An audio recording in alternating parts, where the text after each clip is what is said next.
Welcome back to Politics Tonight. Late Moshood Abiola, popularly known as MKO Abiola, was a Nigerian businessman, publisher and politician who ran for Nigeria's presidency in 1993, a historic election whose results were annulled by then military head of state Ibrahim Babangida. Years later, on the 6th of June 2018, former President Muhammadu Buhari posthumously awarded the national honor of Grand Commander of the Order of the Federal Republic, GCFR, an honor awarded to only Nigerian heads of state. The former president also declared June 12 as Nigeria's Democracy Day, as opposed to May 29th, in commemoration of Nigeria's return to democratic governance in 1999, after 13 years of military rule, in honor of late MKO Abiola, the winner of the June 12, 1993 presidential election. 32 years after, we speak with the wife of late Chief Moshood Abiola, Dr. Bosede Gloria Abiola, and the impact of the annulled election on her family and other matters. Dr. Abiola joins me from our Abuja studios. Good evening to you, Dr. Abiola. Welcome to Politics Tonight. Thank you. Good evening. Good evening to you. Once again, thank you very much for joining us for this very important conversation. And this is because celebrating June 12 in honor of Moshood Kashimawo Abiola remains a powerful moment in Nigeria's democratic history. As of 2025, this day continues to serve as a symbol of democracy, resistance, and the power of the people's vote. So first, how did MKO Abiola's decision to run for the presidency affect your family life at the time? How did his ambition to become president affect your daily family life, especially in the early 90s? What was MKO like as a husband and father during the June 12 election campaign? I thank you for giving me this platform, and I thank the TVC Communications. My late husband, Chief MKO Abiola, was a visionary philanthropist, a patriot who believed in a united, prosperous Nigeria. He dedicated his life to uplifting people with his businesses, charity, and political efforts as a family. We cherish his legacy with hope, unity, and sacrifice for democracy. It's been a challenging journey with the loss of our patriot and the main provider of our family. A lot of those people and children, his own children and adopted children and people all over the world that he cared for, that were cared for by the late chief, became very destituted. And I'm going to use the word destitute because things became extremely hard when he passed away. Those of us who depended entirely on MKO had to start all over from scratch. Many of us had very young children and ended up with nowhere to live. And life as we knew it was terribly disrupted. Many of the children became child laborers in different countries. I want to take time to say thank you for giving me this opportunity to let the Nigerian people know that it was a very, very difficult time for us. And there was a lot of financial instability and insecurity. And we were left without the means to pay for simple medical services. It is by God's grace and many prayers that many of us were able to maintain some level of sanity to be here today. I want to thank you for giving me this opportunity to take this off my mind, because I want to let you know that some of us are in our 70s. Some of MKO Abiola's household members, wives, widows, are very old and in penury. All right. As we celebrate June 12, it is extremely important for us to let you know precisely what is going on with us. And we're also very honored to have you on the program. But how did you and the family cope with the challenges that came after the annulment of the election? Well, after the annulment of the election, things went completely out of hand. A lot of us who didn't live in Nigeria, who only came to participate in the election, sort of went back to our children. A lot of things went wrong. And I won't lie to you, a lot of us couldn't cope at all. But our hope and our joy is that we were very sure that this is the right thing that our late father did to bring democracy into our nation. And our appeal to the ruling government right now is to please look back, is to assist. My major reason for coming on the air today is to appeal to President Bola Ahmed Tinubu to please carry the Abiola family along. When he won the election, we were extremely happy, full of joy. Seemed like light finally came back. It's been 2 years now. We have been waiting to be acknowledged. We actually feel very abandoned, very disrespected, and we are appealing for whatever reason why the June 12 family abandoned MKO Abiola's household. It is time for you to forgive and bring the family together. We are very happy. I'm very happy that the likes of that some northern elders have found it very important to call for restitution, to call for a compensation and justice for the Abiola family. So I'm completely on the same page with them. Yes, so for us that is actually my main reason. All right, ma'am. So for us not to get lost in the course of this conversation, when you say justice for the Abiola family, what exactly do you mean? And when you say you want the president to step in what aspect do you want the president to step in this time? Yeah. For the past 14 years, Abiola's estate issue has been in the Ministry of Justice. At a point, some Yoruba elders, for example, Pastor E.A. Adeboye, took it upon himself to appeal to former President Muhammadu Buhari on our behalf because the poverty was unspeakable. So President Buhari mandated his Attorney General to bring all the factions together, form a strong committee, locate all MKO's assets all over the world, all his instruments, all his wealth, whatever is wherever, all his landed property, and try to sort it out with his family so that the rightful heirs will get what truly belongs to them.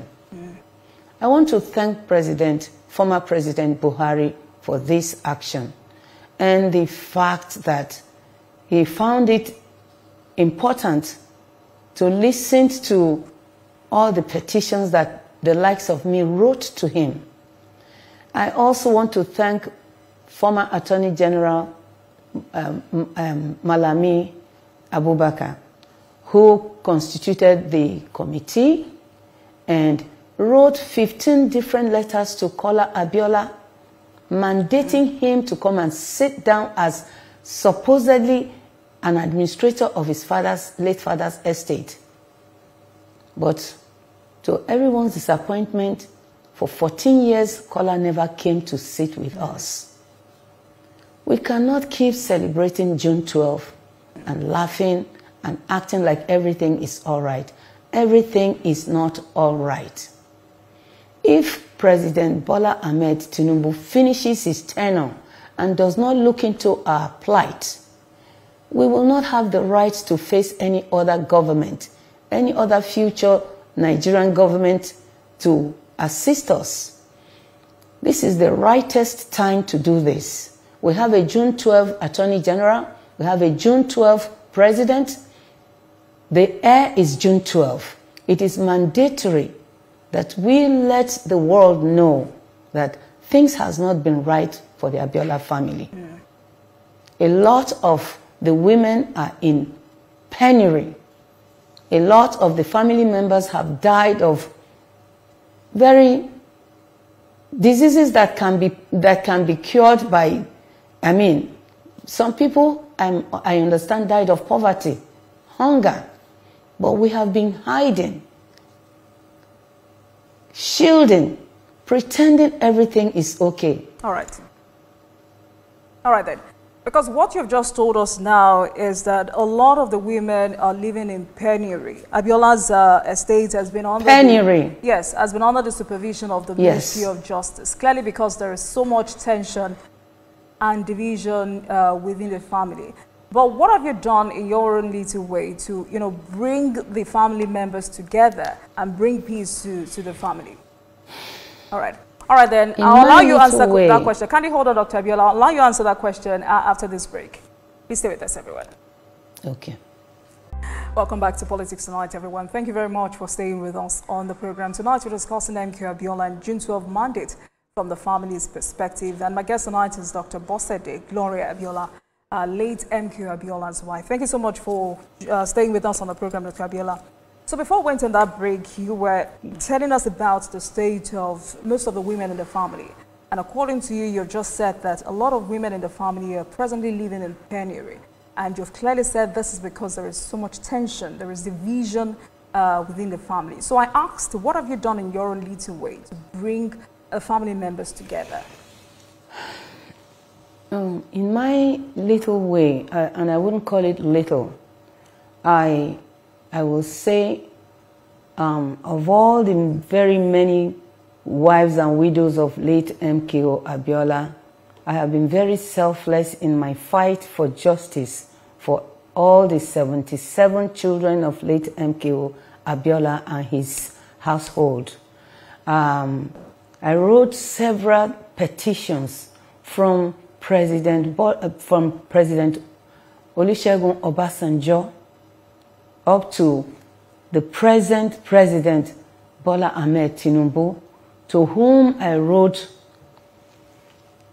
a very huge page, let me say at least 500 pages of all the documents, all the happenings in all courts that I have been to try and repatriate late MKO Abiola's assets. I submitted it to the presidency. Now, whether he got it, I do not know. But my first petition was way back when former President Olusegun Obasanjo was in power. And that prompted him to go to London and meet with the supposed administrators of late MKO Abiola. In that meeting, he lost his temper, called them thieves, and walked out on them. After that, I wrote another petition to President Yaradua and President Goodluck Jonathan. And that prompted the Nigerian government writing letters rogatory to different countries and jurisdictions where late MKO had his assets. And the Nigerian government stepped in. But I want to let you know that we are dealing with a very powerful, strong, rich opponent in the name of Kola Abiola, who vowed that nothing will be given to anyone up till today. It's more than 20 years. Nothing has been given to any of the children. So, besides that, all the petitions, I went to several elders, and on several occasions, we were summoned in the Ministry of Justice by different administrations, but especially by former President Buhari's Attorney General, who formed a very strong committee with senior advocates involved. But still, Kola was able to raise a big entourage of people who squashed it. All right. So it's been more than 20 years. These children were prevented from living in their own houses, going to school with the money their daddy left for them. We were thrown on the street by Kola Abiola. He took all the houses. All right, so I didn't want us to discuss, kindly hold on, Dr. Abiola. I didn't want us to discuss personalities, but since you have constantly mentioned Mr. Kola Abiola's name, what excuse has he given for this behavior towards your grievances or request? Come again, what excuse has he given for this behavior towards your grievances or your request? What have I given? What excuse has he given to you or to other family members? What excuse? Yes. Oh, the excuse he gave us and he gave to the Attorney General is that his father and his mother made this money and everything was left for him and his maternal siblings. I am telling you, what I'm telling you is verifiable. We have a huge file of almost 3,000 documents in Ministry of Justice, Department of Citizens' Rights. I have been there for 14 years. I have used over 30 lawyers in Nigeria. The Nigerian government is aware of that. At a point, money was given to try and bring back Abiola's assets from Switzerland. Kola blocked it. We have letters. We are here to appeal. I am not here to sing lullaby. I'm here to appeal to President Bola Ahmed Tinubu. Whatever we have done wrong, whatever Abiola's family has done wrong, he has to forgive it. He has to carry us along. Right. We need his help. All right, then. Are you hearing me? Yes, I heard you. All right. We need his help because we believe that if the likes of late Chukwuemeka or Dumegu Ojukwu, if the likes of him and his family, please let me finish. If the likes of him and his family can be forgiven and their face become the face of Nigeria in Ministry of Foreign Affairs, why is it taking this long for them to forgive Abiola and his children? Thank you so much. And to carry us along. Gloria Abiola. We've been speaking with Dr. Bosede Gloria Abiola, late Abiola's wife, on MKO Abiola and June 12 mandates, and from the family's perspective. Thank you so much for speaking with us, ma'am. Thank you so much. Please have a great evening. All right. We'll take a break, and Politics Tonight will be right back. Please stay with us, everyone.